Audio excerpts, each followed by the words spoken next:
Okay, so before we get started, I wanted to give a huge thank you and welcome to our presenters and our attendees. Today, we will celebrate Anthropology Day and honor the discipline of anthropology by showcasing SFSU undergraduate and graduate student research. Anthropology Day, as I'm sure a lot of you are aware, is a day for anthropologists to celebrate our discipline while also sharing it with the world around us. Anthropologists take a broad approach to understanding different aspects of the human experience. And today's presentations will focus on the diversity of research in the field and demonstrate the important contributions that anthropologists can make to the broader community. So today we are joined by 5 anthropology students at San Francisco State University: Margo Serra, Emma Abell-Selby, Sanja Pesich, RJ Stevens, and Luisa Ascurra. Each student will be presenting their original research in anthropology. Please save your questions and comments for our Q&A at the end of the event. So without further ado, I am going to introduce our first presenter, Margo Serra, who will be presenting her archaeological research in Peru. Okay, thank you. Let me share my screen.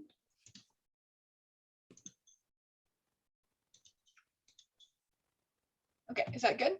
Perfect. Thank you, Margo. Great. So hi, everyone.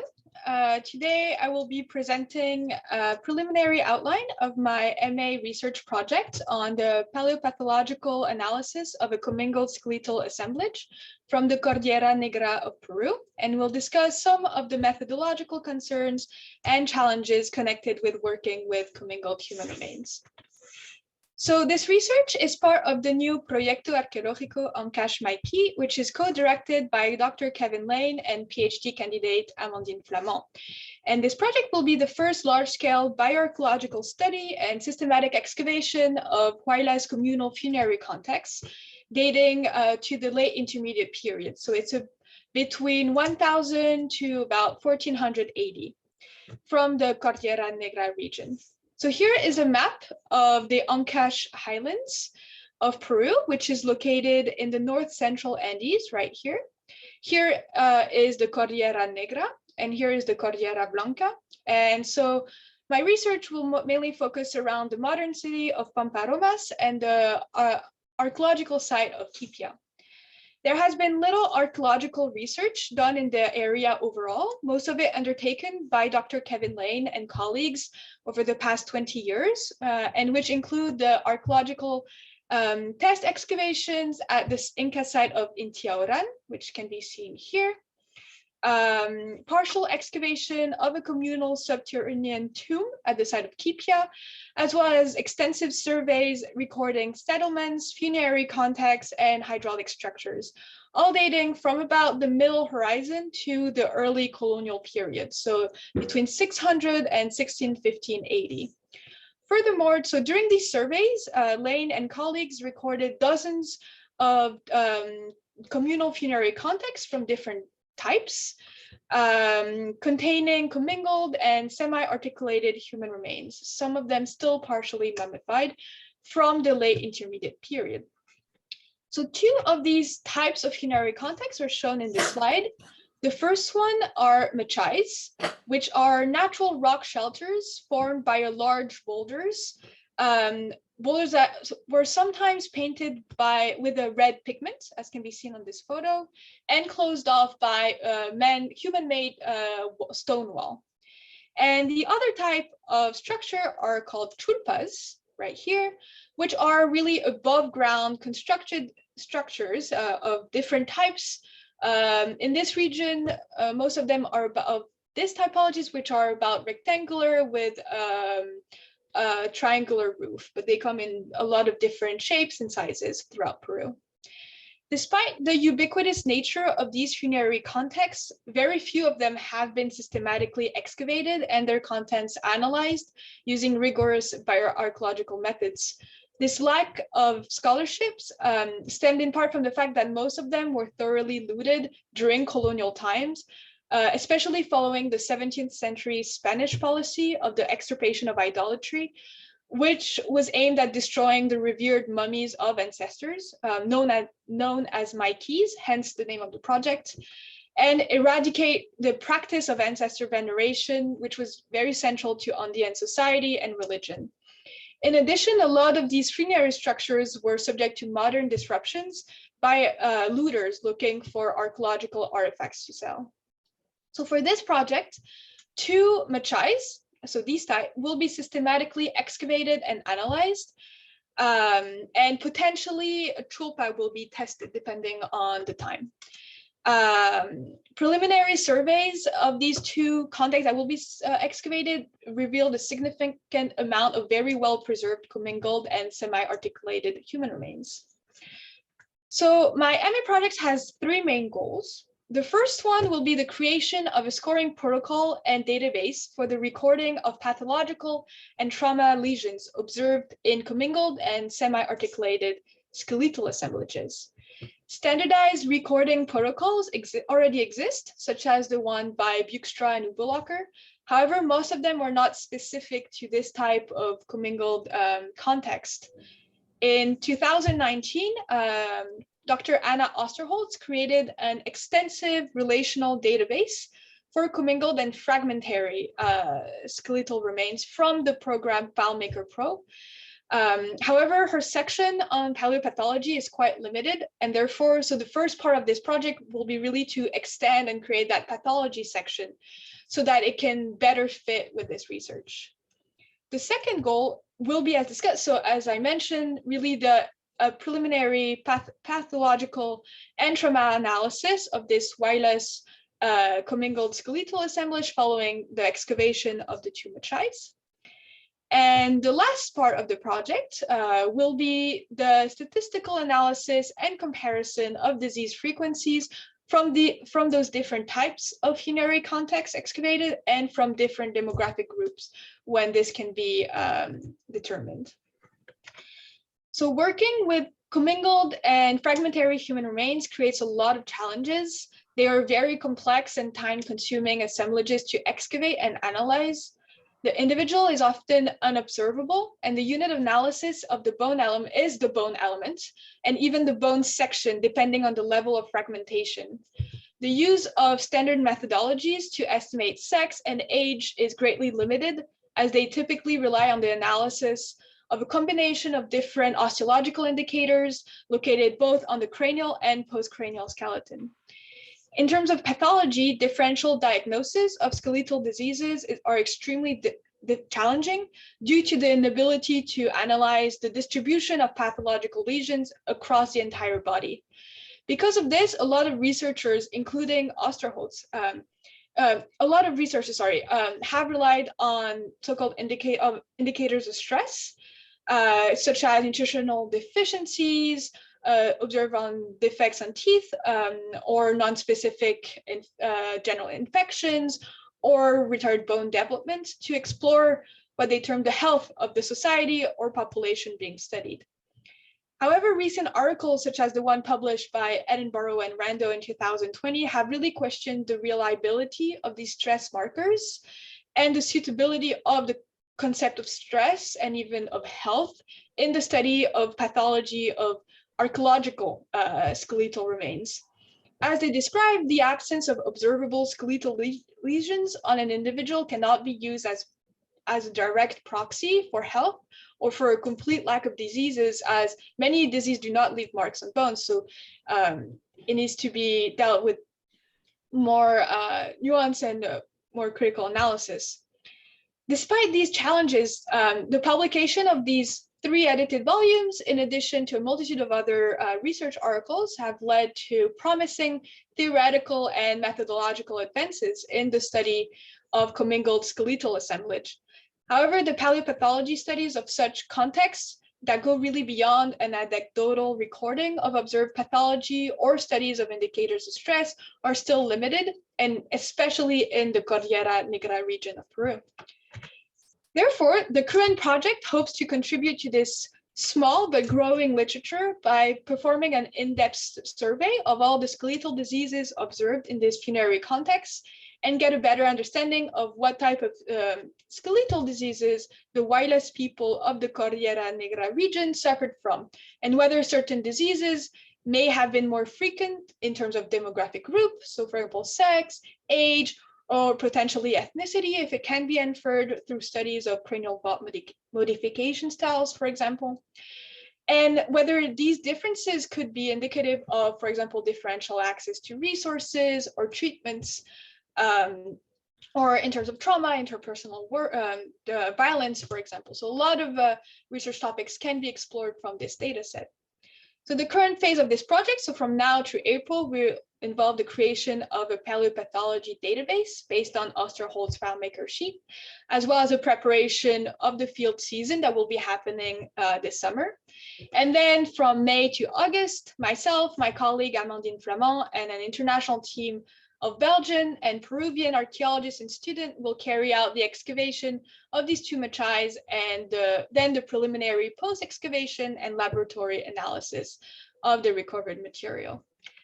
So thank you for listening to this presentation, and yeah, don't hesitate if you have any questions or suggestions regarding my project.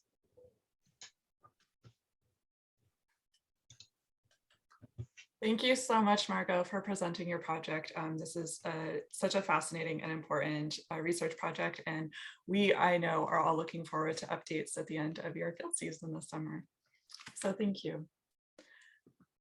Our second presenter is Abell-Selby, who will be presenting the experiences of female grocery store workers from Latin America during the COVID-19 pandemic.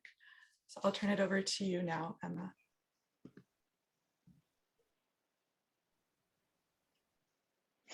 Hello, my name is Emma Abell-Selby, and I'm a master's candidate in the Anthropology department at San Francisco State University. Today, I'm here to discuss my research on the experiences of grocery store workers from Latin America during the COVID-19 pandemic. Let's begin. As a grocery store clerk in Mill Valley, California, during the COVID-19 pandemic, I observed dozens of coworkers missing work and being placed into quarantine because of a known exposure. I remember wondering if I would ever see them again. From April 2020 to January 2021, I counted 62 cases and 1 death among the approximately 400 workers. I found that many of my Latinx coworkers had personally contracted the virus and or knew someone close to them who experienced a serious complication. I also found that many of my Latinx coworkers resided in crowded intergenerational living spaces, where it is common to share a room with at least a couple of other people. In addition to these observations, recent scholarship has identified that the Latinx demographic has been disproportionately affected by COVID-19 due to an increased likelihood of working in a high exposure occupation, such as the food service industry. To gain an in-depth understanding of the Latinx population, this research furthers my initial observations as a frontline worker by critically analyzing the stories of female grocery store employees from Latin America. Using in-depth semi-structured interviews, I specifically focused my observations on the experiences of 6 women who are referred to in this presentation by the pseudonyms Adriana, Alejandra, Ana, Elena, Maggie, and Gabby. The map pictured on this slide represents participant sending countries. As you can see, Maggie is from Mexico, Adriana, Alejandra, Elena, and Gabby are from Guatemala, and Ana is from Argentina. In my interviews, I found that all participants reported feeling stressed out, overwhelmed, and anxious due to the change in working conditions. Participants also reported that they were willing to work during the pandemic despite the risks involved from working with a high volume of customers. This seemed especially clear as the Alejandra states, "I don't have any option or any other option right now to stop working."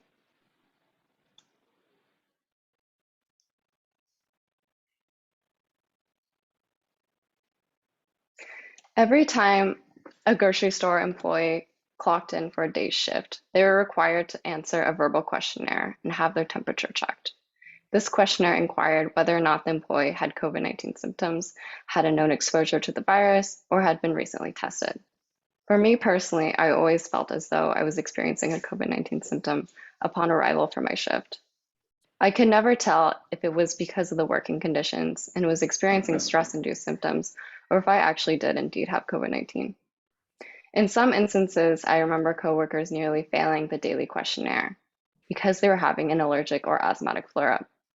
This was a constant reality for Maggie, who told me, if people sneeze, if they cough, if they have allergies, it's like all the symptoms for my asthma for being an asthmatic is almost the same symptoms of COVID. Just imagine when I start whistling in public, it's like, oh my God, I cannot cough. If I start sneezing because of my allergies, all of these people are going to think that I have COVID. In addition to experiencing COVID-19 symptoms, many participants felt scared to work in a grocery store. During the pandemic, most participants managed to persevere and endure the working conditions, but in some cases, this obstructed their ability to come into work. Maggie, for example, noted, I was terrified about getting the virus.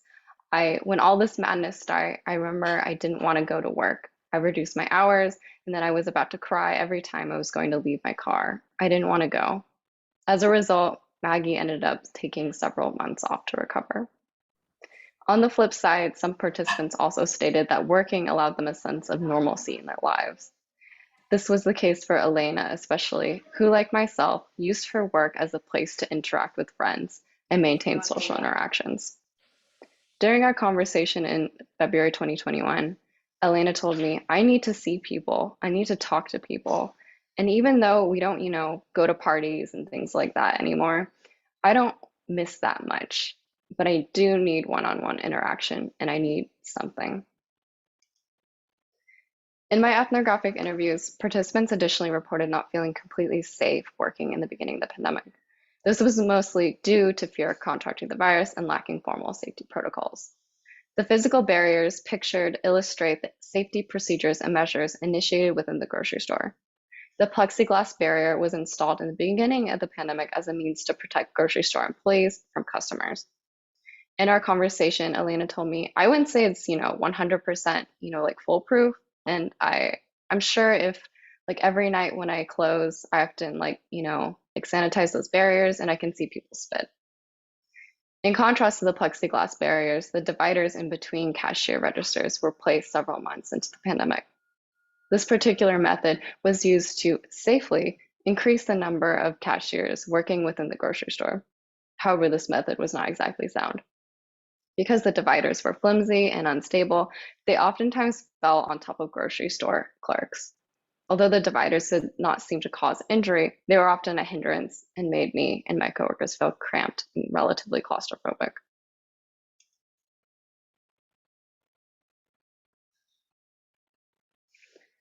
I also discovered that each participant had either contracted COVID-19 or knew someone who had a serious complication. On September 9th, 2020, Elena had tested positive for the virus. It was around the time when the sun never came out, only exhibiting a dark, ominous orange glow. At first, Elena had originally thought that she was experiencing an asthmatic episode due to the ongoing California fires. Even her doctor, who believed it to be asthma-related, decided to prescribe her an inhaler. But as Elena's condition continued to deteriorate, she realized that it was much more than her asthma alone. She decided to get tested for COVID-19 to confirm whether or not she had contracted the virus. The day after being tested, Elena was admitted to the hospital. While at the hospital, she was intubated and unable to move due to the severity of her condition. In our conversation, Elena recounted not feeling sure whether or not she would make it. However, she attributed her strength and resilience to overcoming the virus to wanting to see her children and eventually her grandchildren grow up. Even after months of recovery, Elena still continues to experience shortness of breath and hair loss.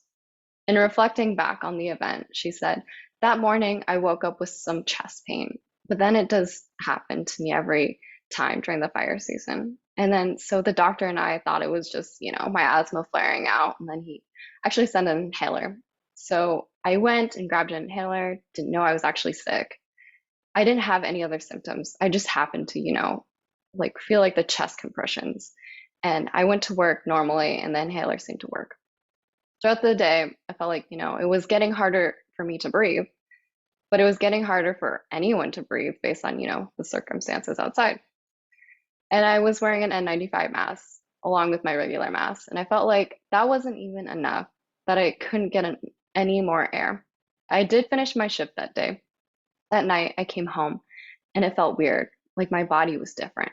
It wasn't the same anymore. And I started thinking that maybe I did have something else, but I didn't say anything at home. I just went to sleep. My husband just asked me what was wrong. So I told him that, my chest just hurts. So the next day I tried to go to the bathroom when I woke up because I was working at 10 a.m. I remember I couldn't get off the bed. It was so painful. I could not move and I really needed to go to the bathroom, but I just couldn't. And I start crying and I knew that I had something else. So I called the store and told them that I wasn't coming in. And I think I had COVID, but I wasn't sure. So I had to get tested. That was on Thursday. The COVID-19 pandemic has shined a light on the hardships experienced by female Latin American grocery store workers. Within the context of my research study, I have observed participants continuing to work through unprecedented conditions without giving a thought of quitting their profession. Even after returning in August 2021, I observed many of my participants continuing their employment as grocery store workers. I also observed that mask wearing and hand sanitizing still remained relatively commonplace within the grocery store. Prior to the pandemic, I found that all participants had also endured some sort of hardship or trauma in the past. The process of migrating to the United States and acquiring language proficiency alone was difficult enough. Even for participants who migrated with legal documented standing, experienced extreme vetting upon arrival to the United States or when applying for a visa. Besides the stress of migrating, all participants reported being directly affected by an extreme life stressor, such as homicide, domestic violence, and/or housing and financial insecurity. These hardships, coupled with the stress of working in a grocery store during a pandemic, have tested their ability to continue to endure disadvantageous circumstances. Thank you.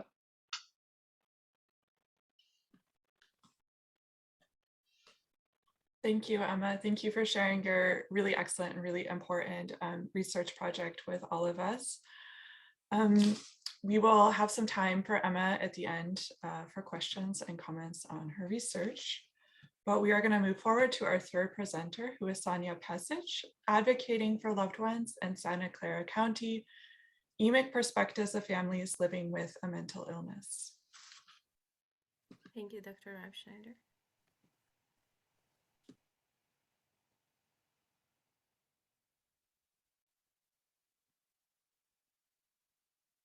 Hope you can all see it fine. Yes, we can see. Thank you, Sanja. Good afternoon, everyone. My name is Sanja Pesich, and I will be covering today the research on mental health that I'm doing for my master's thesis at San Francisco State University. I chose a topic on mental health as mental illness continues to be one of the most common disabilities in the United States and the world. According to the World Health Organization, mental health conditions permanently impact 1 in 4 people, and half of the world population experiences symptoms of psychosis at some point in their lives. Also, Mental Health America's reports ever since 2015 have been consistent with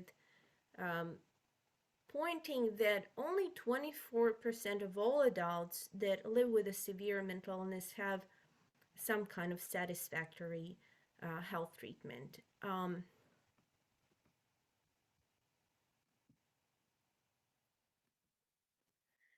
My research question focuses on understanding the role of families in relation to favorable outcomes. Historically, advocacy of individuals, families, and organizations has been critical for improving conditions for people living with a mental illness.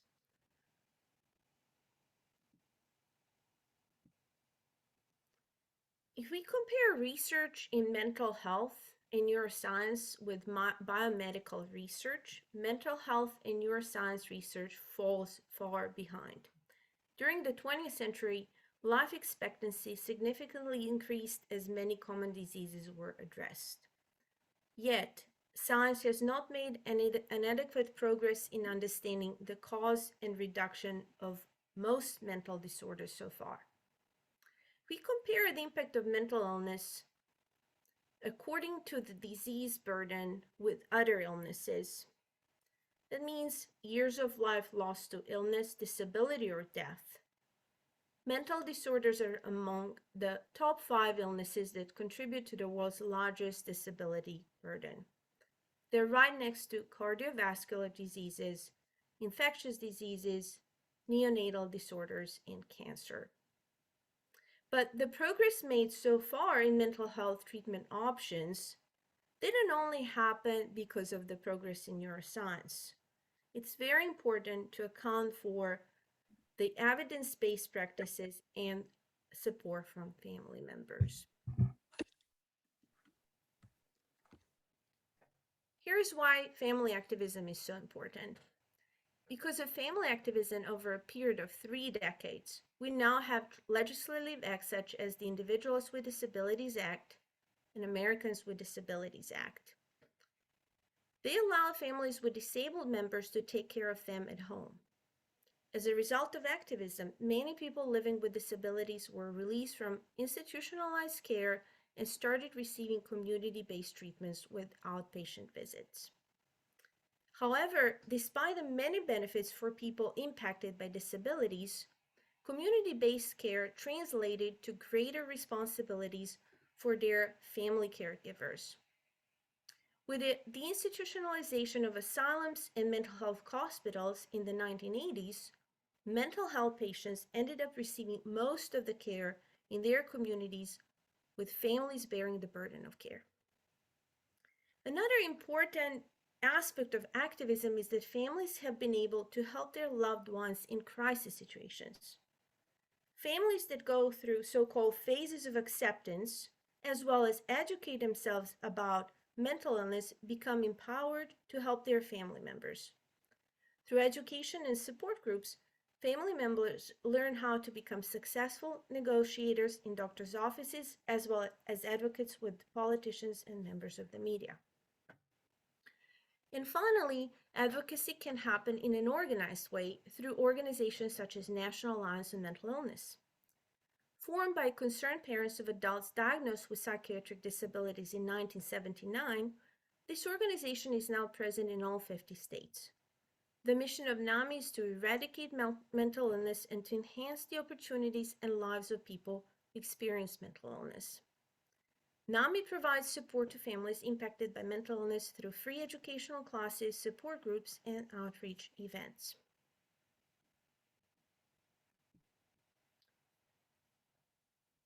I would like to talk about my research design. While I worked on my research design, I obtained feedback from Nami's and Clara County family members with years of experience in family and community advocacy. Their input helped me understand areas of concern and guided me to generate additional questions that would yield more information about family and advocacy experiences. During the research, I employed a mixed method approach. This included conducting semi-structured interviews with the use of life history calendars. My research group included 6 families with 14 participants. All of them are adults. In addition, I was involved with observation of 2 support group meetings for families with members living with a mental illness, and I also observed their community practices. And finally, I reviewed anthropological literature of mental health, epidemiological data, as well as National Alliance on Mental Illness archives.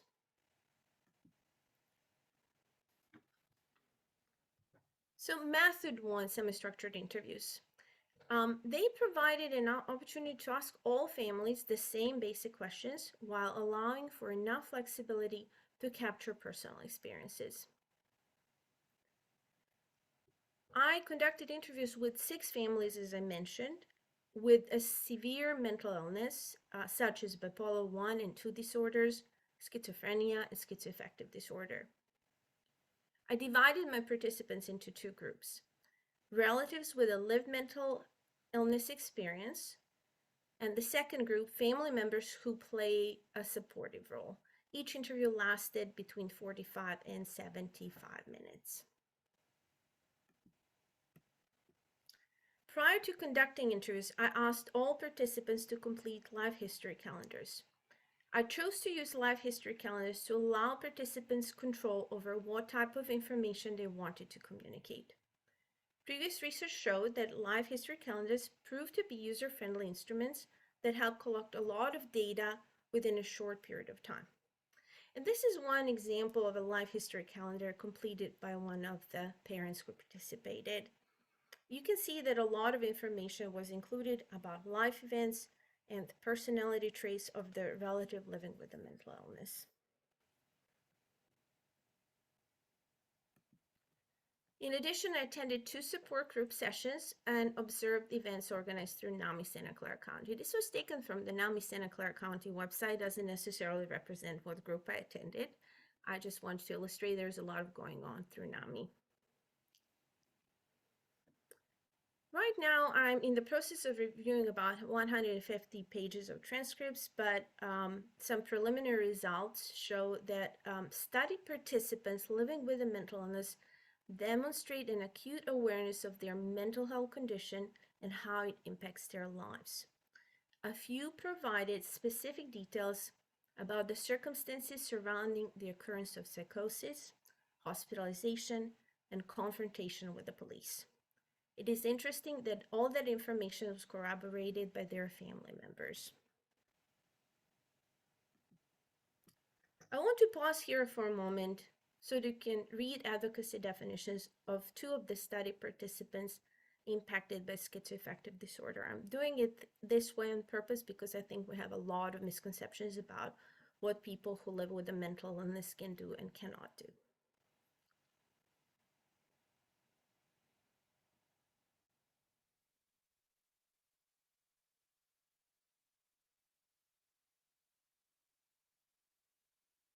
So these are Emic perspectives, and definitions of advocacy are there in their own words. So the preliminary results considering group 2, those are family members who provide support. And by the way, family is not defined in a typical way. I look forward to looking at all the results. There's some very atypical definitions of what family is. Here is what I conclude so far about family members who successfully advocated for their loved ones impacted by mental illness. They demonstrated that they were well informed about mental health conditions of their relatives. They're resilient and resourceful and employed various strategies such as reflective listening, reliance on support networks, and emphasized that self-care was key to maintaining solid physical and mental health.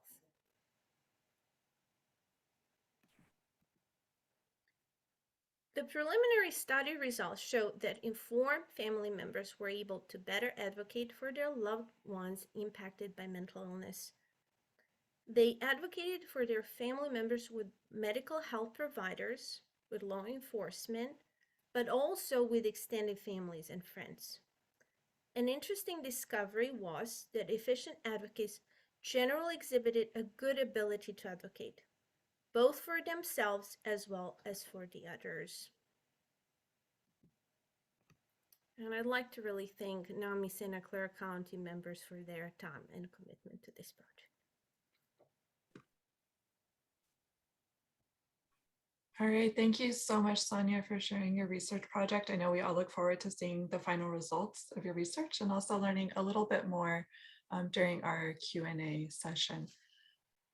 Our final presenters are RJ Stevens and Lisa Ascurra, who will be presenting collaboratively on their work. The title of their presentation is Hidden in the Rafters, the Archaeology and Artifacts of the Presidio Barracks. So go ahead, RJ and Luis.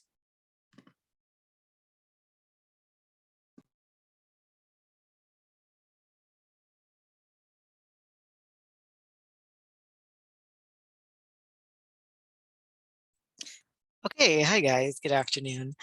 So we'll be presenting Hidden in the Rafters, the Archaeology and Artifacts of the Presidio Barracks. My name is RJ Stevens. I'm an anthropology major here at SFSU. Good afternoon, everybody. My name is Luis Ascurra. I'm also an anthropology major, and this is my 4th year. So my peer RJ and I both currently working on the Presidio project with Dr. Rick Schneider, and a couple more students are joining us this semester. First of all, I'd like to talk briefly about the research and institutional goals. One of the first main goals is cataloging and studying historically significant assemblage of artifacts that date back to the Presidio's US military period. Another major goal that I would say that's important for this project is providing training opportunities in artifact analysis and collection management skills for students at San Francisco State University. Something that I learned is how to classify historic period artifacts and conduct collection management tasks.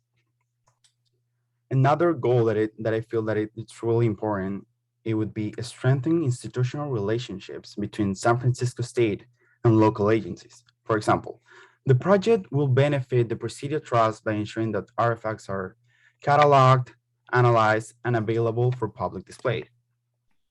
And it would also benefit the San Francisco State University students by providing them with training in archaeological and museums collections management. Now going to the next slide, we got the ongoing research questions. The first one is, what kind of objects did enlisted soldiers use in the barracks? And that is something we're going to see on the next slides. Another question is, what do postcards, purchasing records, and other artifacts tell us about the life of the soldiers of the post? And another question is, what kind of information can we learn about the U.S. Army life and health during the years 1890s and the 1940s? So of course, a lot of us probably live in San Francisco or in the surrounding area, and you are probably aware of what the Presidio is. But just in case you are not, the Presidio is a 1,500-acre area on Ohlone land in San Francisco, or what's currently San Francisco. It has historically been occupied in turns by the Ohlone, Spain, Mexico, and then the U.S. Army in 1846. It was designated a National Historical Landmark in 1962, and it is currently managed by the Presidio Trust and the National Park Service. Here's just a quick map of the Golden Gate National Recreation Area's map of the Presidio. As you can see, it's a huge historical area with a lot of different structures and history, but for our specific research purposes, we are only interested in this area here, the main post. This was sort of the focal center of occupation during the US military time of the Presidio. The area that we're specifically interested in within this area is the Montgomery Street Barracks. And this was the historical housing for the enlisted soldiers here. As you can see on the left, there's a historical photo of all the enlisted soldiers as well as their commissioned officers standing with them. And on the right is a modern photo of what the buildings look like today. And today, obviously, these are not used as barracks for soldiers, but they do contain a lot of current modern businesses. I believe the first building is actually a lodge too, or a hotel, something like that. Our artifacts specifically came from Building 104, which currently houses the Walt Disney Museum. The Walt Disney Museum expressed interest in the building prior to 2007. So the building itself underwent rehabilitation in order to prepare for public opening from 2007 to 2009. And our collection of artifacts were recovered from the building's eaves in 2008. Here's a couple images from the artifact recovery process. As you can see here on the left, this is an image of the building's eaves. As you can see, there was a lot of scaffolding constructed in order for workers to access the roof. And here, each of these little squares within the eaves is a specific sort of like hole in the rafters where there was a lot of artifacts collected over time. And each of these little areas was designated a context number, which is a unique identifying number used in recontextualizing where artifacts have come from. Here's some more images from the artifact recovery process. Here you can see on the left is a worker recovering some artifacts. From outside, you can see that they're standing on the scaffolding that was constructed. And here on the right, you can see an interior photo taken on the top floor of the barrack. Here, artifacts are also recovered from inside. And here is an example of what one of those contexts actually looked like. This was taken from outside looking down in. This is context B4. As you can see here on the left, it looks pretty messy. And what happens in the field is individual workers recover individual artifacts and place them into an archival bag along with some basic information about them. You can see here on the right is a couple examples. Here's some fruit peels with some information about them, a wooden spool, a label, and a button. So those artifacts come to us at San Francisco State looking like that. But of course, how do we get from objects looking like this to looking like this? Okay, so now I would like to talk about the process of working with the artifacts. And now I would like to go into detail about them. So the first step would be assigning the catalog number. We've also got the research and input into the database, the photograph, the labeling, and also the rehousing. The first step, it would be the catalog number. This refers to assigning a catalog number to an object, a group of objects, or even a sample, and then entering all the information into the database. But I will explain how the database works in the next slide. This assignment has a major importance because this is a unique identifier that will be used to refer back to an object during its time of curation and also in its collection facility. Going to the next slide, once the catalog numbers have been assigned, we enter the information of each item into the database. This process involves some basic analysis, including the identification and description of the artifact. We also get the measurement and the weight, and some more information we enter is the material, its color, and also its condition. Additionally, we do some research about when the object was found, where was it made, or who made it. And finally, if it belonged to someone at the facility or if it belonged to a major company. Going to the next slide, we got photography, which is one of the last steps in creating the catalog record. So basically what we did, we placed the camera on the photo stand and the artifact or group of objects are photographed straight down.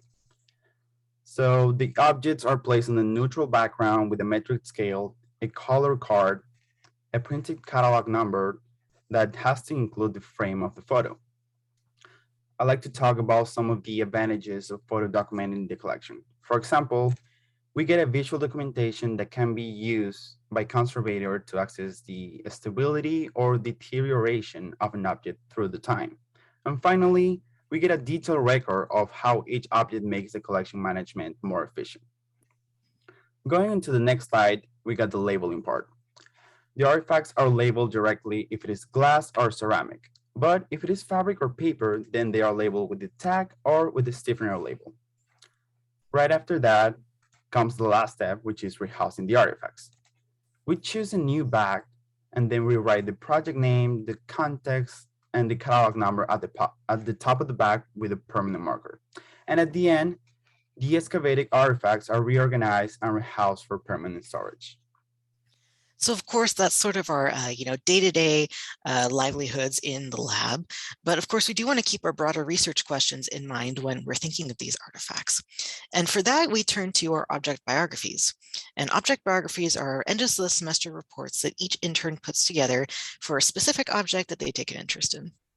Basically, the purpose of the object biography is to familiarize ourselves with a specific object from the Presidio project. Last semester, I did a playing card. And last semester, I did a blue book. So my artifact was a blue book fragment. And what the blue books were is a magazine series that originally ran, I believe, at the early 19th century through, or sorry, early 20th century through about mid 20th century.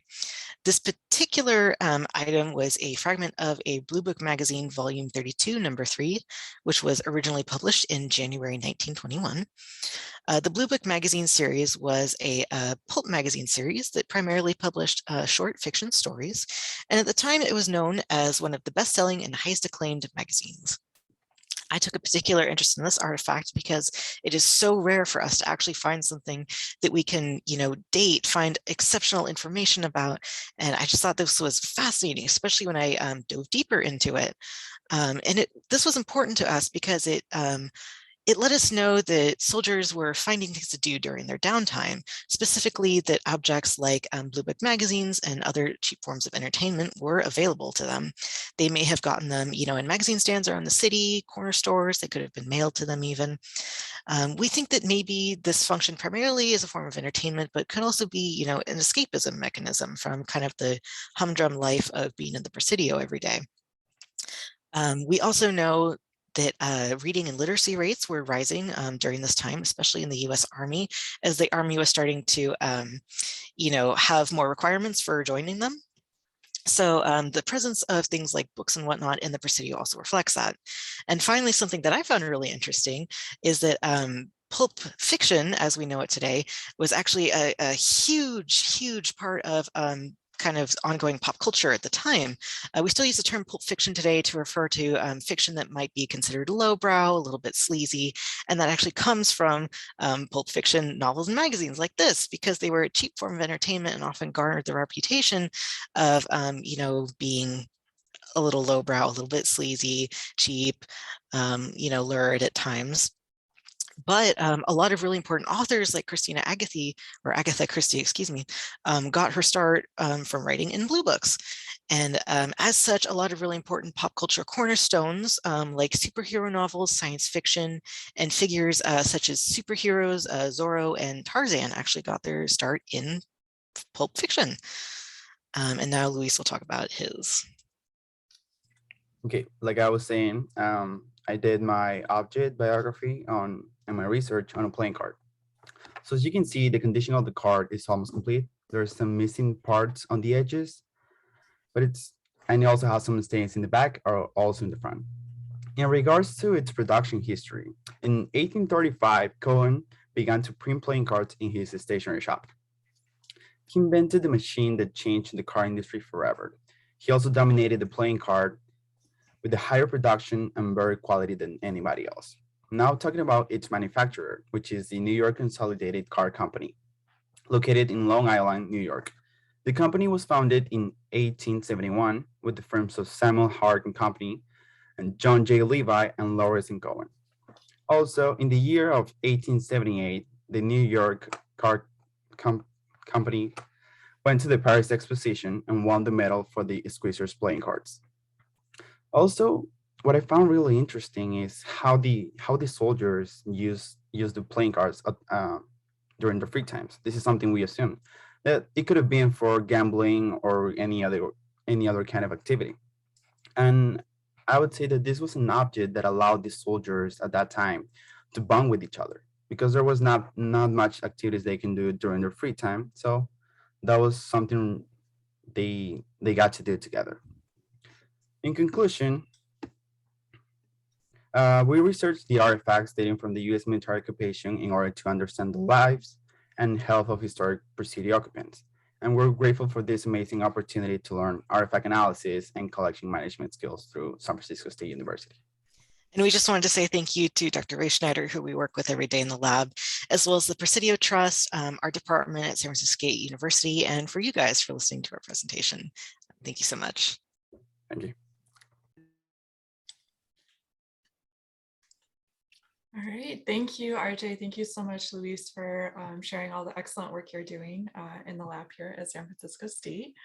It is 1:50 now, so I want to be cognizant of everybody's time. So let's take 10 minutes for Q&A.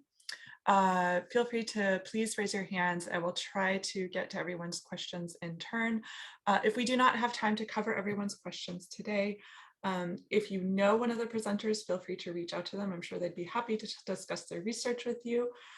If not, you can contact me directly and I can put you in touch with our speakers. So let's open the floor up for some Q&A. Abraham, I see your hand. Yes, thank you. My question is for Sanja. First of all, outstanding presentation, and I aspire to be or to reach your level of professionalism and succinctness one day. I have a two-part question. Number one, what does successful or efficient advocacy or care look like for your families? And the second part is, what type of language did the families use to describe their own mental illness or their family's illness? Right. So let me actually go with the second one. All these advocates are very careful about what terminology they're using, and it shows a bit of an advancement in terms of their education, and they stay definitely from derogatory terms. Second thing, I think I might give you a very good example just to illustrate what could be a better outcome. Somebody goes through a psychotic break. It could be rather it could be a big outburst, and it could perhaps scare family members, right? There might be some violence towards themselves or even towards family members. If somebody is a good advocate, it make a huge difference when they call police for help, right? And it's preferable to call so-called crisis intervention team. And luckily in San Jose, all the police is mandated to go through that type of training. Based on the way family member can explain the situation, a person can be either taken to hospital or could be taken to jail. And it's a very real situation. And I can get into details. Prepared family members may have a document called AB 1424 that really explains to the police officer that they absolutely have to receive information from them. So that's a law, and by being prepared and sharing that documentation, the atmosphere changes. Their receptiveness changes. Their ability to present themselves as somebody who's knowledgeable and is actually an expert can really impact the outcome. I hope I answered your question. I knew you would pick on me. I just Yes, thank you so much. Yeah, that answered it. Thank you, Abraham. Thank you, Sanja. Any other questions?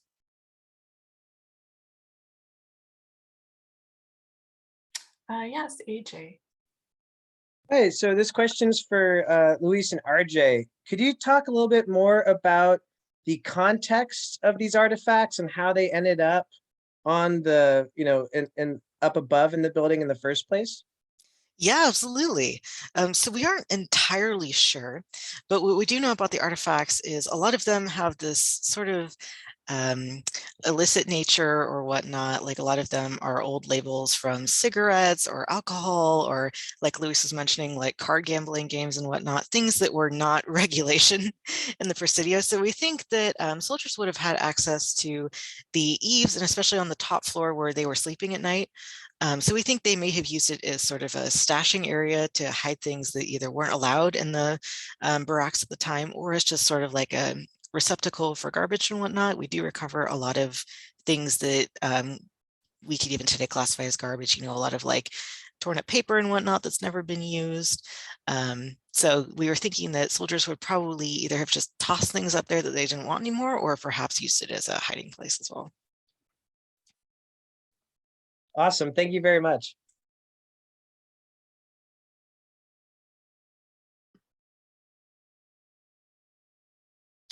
Other questions? We still have about 5 minutes left, so feel free to ask.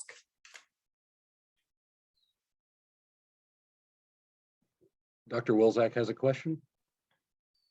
Oh, yes. Thank you. I can't see everyone. I know. I wasn't sure how to say them.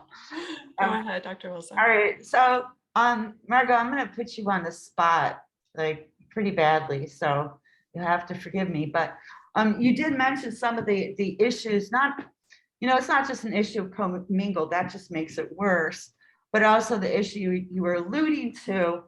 And when we're looking at a skeletal population and you look for lesions in them, that does not, represent the health state of that population at the time. It represents what we're seeing in the skeleton. So here's the question that you should be able to answer by the time you get to the end of this. And that is, what can it tell us then? I mean, why bother looking at it if we know all the complications and that it can, be such a poor reflector of the living population? So yeah, that's a very good question.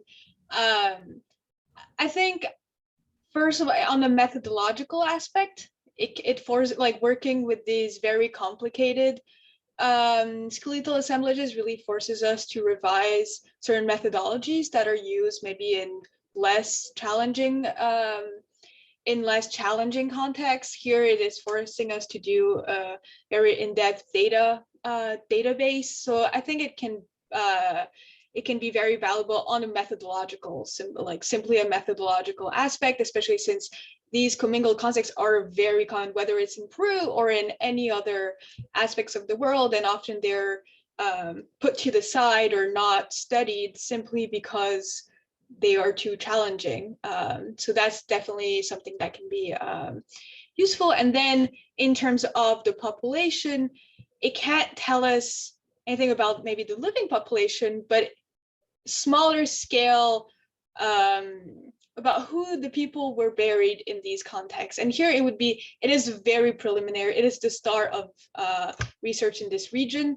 And like bioarchaeological studies of this region and of the Huaylas population has never been done before. So for the first steps of this analysis, not a lot will be able to be said about the Huaylas population. As you said, like studying the pathology of a single skeletal assemblage is not reflective of the living population of the time. But by doing more and more research in this area, for example, here we're gonna excavate 2 types of machais of these funerary structures. We are thinking that one may be older from a bit older time period than the other, from very preliminary ceramic that was found on the surface, but that needs to be, of course, further studied. So if they are indeed from 2 different time periods a little bit, that can show us, maybe look at time difference between really the people who were buried. Are we seeing a difference in skeletal diseases present in the people buried in those assemblages? And then as we will continue this project over the years, studying more and more different types of the funerary structures. I mentioned there's a lot of different typologies. There's the machais, there's also the chulpa, which are are above ground structures. And even within the chulpa, my colleague presented a talk at the Andean conference where they found that some chulpas were facing east and some chulpas were facing south, which could be indicative of, again, 2 different time periods, one from the late intermediate period and one from the Inca, which was a bit later.